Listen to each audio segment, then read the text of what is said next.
Tunaweza tukamuita mwana mitandao almaarufu kama Nicole. Amefikishwa mahakamani siku ya leo, ikiwa ni siku ya kusikilizwa kwa kesi yake. Kama unakumbuka vizuri, kulikuwa kuna kesi inayomkabili, ambayo hiyo kesi inahusiana na utapeli wa pesa kwa jina la upatu.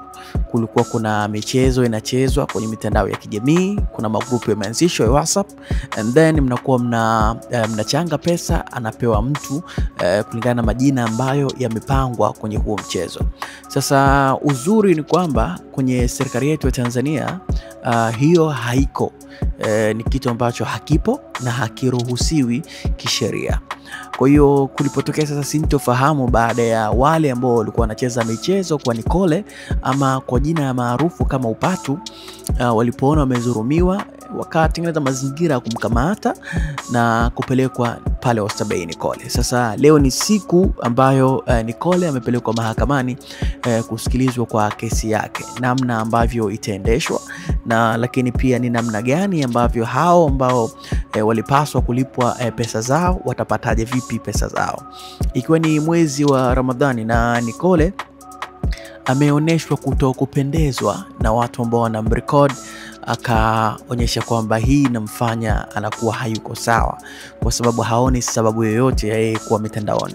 Na hii ndo tunaweza kusema madhara ya kuwa mtu maarufu, kwa sababu ukiwa maarufu watu wengi wanahitaji kupata taarifa zako, watu wengi wanahitaji kujua nini kinaendelea. Ukichagua kuwa maarufu, basi ujue kuna good side na bad side. Kwa hiyo Nicole kwa sasa hivi yuko mahakamani na imeonyeshwa kutokupendezwa kwa kile ambacho kinaendelea sasa kwenye mitandao ya kijamii, na hii imeleta picha tofauti kwa watu wengine wa mtandaoni, wakiona hoji kwamba umehitaji kuwa maarufu, kwa hiyo usishangae ukiona rekodiwa. Ikiwa ni kama siku ya kwanza kwa Nicole kwenda kusikiliza kesi yake ya upatu, kesi ambayo ilikuwa inahusisha watu ambao wamezulumiwa pesa.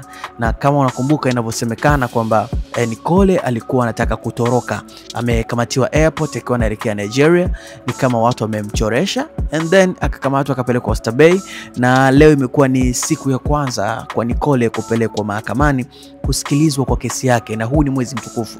Imekuwa mbaya sana kwake, kwa sababu kisheria kitanzania hii mambo ya upatu hayako.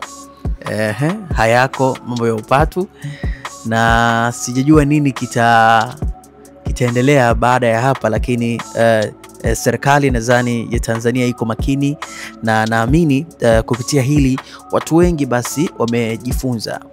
Sometimes tusipende kuiga maisha ya wasanii ama maisha ya watu maarufu, kuwa wao pia ni binadamu, nyuma yao pia kuna mambo mengi ambayo yanatokea. Kwa hiyo kwa hili la Nicole limewashtua watu wengi, la limewafundisha watu wengi kwamba tusipende kuiga maisha ya mastaa, hata wao pia kuna mengi ambayo yanawakuta. Hichi cha leo.